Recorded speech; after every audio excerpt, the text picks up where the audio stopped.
details of his performance, the ones that would ultimately earn him so much posthumous praise, like the licking and smacking of his lips for example, were already evident, and excitement for The Dark Knight went up a notch as a direct result of it. In spite of what he went through on a personal level during the production of The Dark Knight, Ledger said in multiple interviews that it was the most fun he'd ever had playing a character, and in one interview he said it was the most fun he probably ever would have with a role. In hindsight, this was a very poignant statement that really resonates now that he's no longer with us.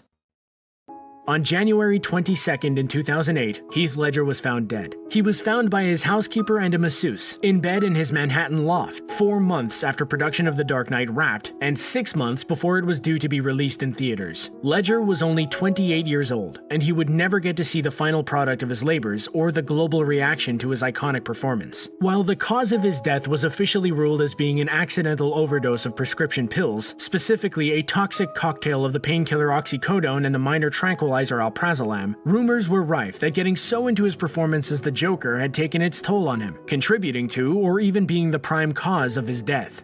At the time of his death, Ledger was filming 2009's The Imaginarium of Dr. Parnassus, a movie in which he played a character called Tony. Production was obviously severely disrupted by the tragedy, not least because Ledger's involvement had been a key factor in the film's financing. The movie's director, Terry Gilliam, was presiding over concept art when he was informed by telephone of Ledger's passing. His initial thought about the production was, the film's over. It's as simple as that. And production was initially suspended indefinitely by January 24th while the whole situation was mulled over. At first, Gilliam wanted to salvage the movie by using computer-generated imagery to make Ledger's character magically change his appearance, perhaps into another character. The idea was for the imagery to be similar to transformation techniques seen on Brad Pitt in The Curious Case of Benjamin Button, and those employed on Roy Scheider's performance in his posthumous release Iron Cross. Eventually, however, A-list actors Johnny Depp, Colin Farrell, and Jude Law were cast to replace Heath Ledger in certain scenes, portraying the new idea of transformed versions of Ledger's characters traveling through magical realms, while the footage shot with Ledger would remain in the film as his character's real-world appearance. When previous Joker portrayer Jack Nicholson was told about Ledger's death on camera, he responded by saying, "I warned him," prompting the world to believe that getting into such a psychotic character's head was a dangerous job to do. However, a few days later, Nicholson clarified that he was referring to the sleeping pills found next to Ledger's body, saying, "I didn't know Heath Ledger, but I know those pills." However, some people still believe he really did mean that playing the Joker can have a dark effect on an actor, and that his belated clarification was made haphazardly. About a week after Ledger's death, popular magazine Us Weekly reported that Michelle Williams had wanted the star to go to rehab in 2006, when the then couple's daughter was just 5 months old, so it was no secret that he'd struggled with drugs. Ledger and Williams had fallen for each other during the filming of Brokeback Mountain, and for a time they looked and sounded head over heels for each other at every festival and red carpet event they attended in support of their movie. They split in 2007, however. In the 2017 documentary I Am Heath Ledger, Heath's sister Kate seemed to confirm the idea that medication had been a problem in his life, while vehemently denying that the Joker role had anything to do with his death. Kate, whose last conversation with her brother involved her warning him about mixing drugs, said of the role potentially being the cause of his death, "He had an amazing sense of humor, and certainly playing the Joker for him, it was one big gag. He had so much fun doing that. It was actually the exact opposite." Ledger's funeral took place in Perth, Australia on February 9th at Penrose College, a private girls' school, and more than 600 people attended. Actress Cate Blanchett, Heath's parents, and his sister gave moving eulogies at the memorial service, while the likes of Brian Brown, Joel Edgerton, Rose Byrne, and supermodel Gemma Ward were among those present at the ceremony. Regardless of what really happened, Ledger's death was undoubtedly tragic. For a man so beloved, so young, and so incredibly talented to leave us was not only a loss to the world of acting, it was a loss to the world in general. He was a father, a son, and a heartthrob to millions of teens who had posters of him plastered all over their bedroom walls. Since his death, the outpouring of grief and respect has been overwhelming. Nobody has a bad word to say about him.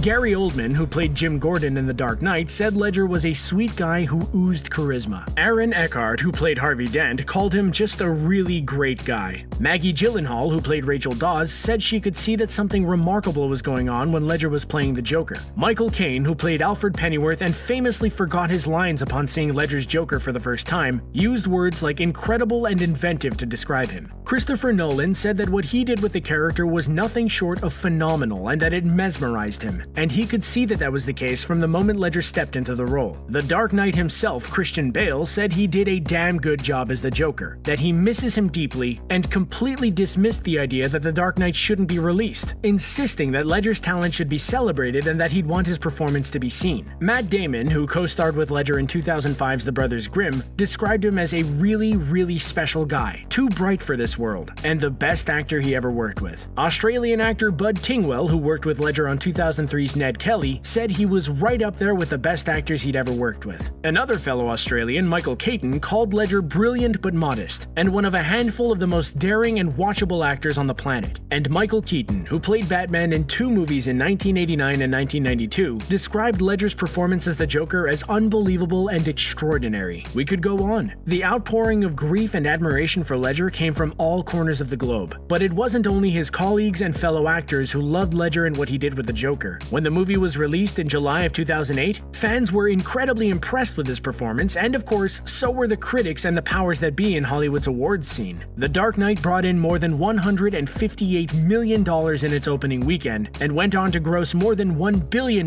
worldwide. It's still the 36th highest grossing movie of all time. Ledger's performance resulted in a near clean sweep of gongs in the following awards season, including an Australian Film Institute Award, a British Academy Film Award, a Golden Globe Award, a People's Choice Award, a Saturn Award, a Scream Award, and a Screen Actors Guild Award. However, one definitely stood out over the others.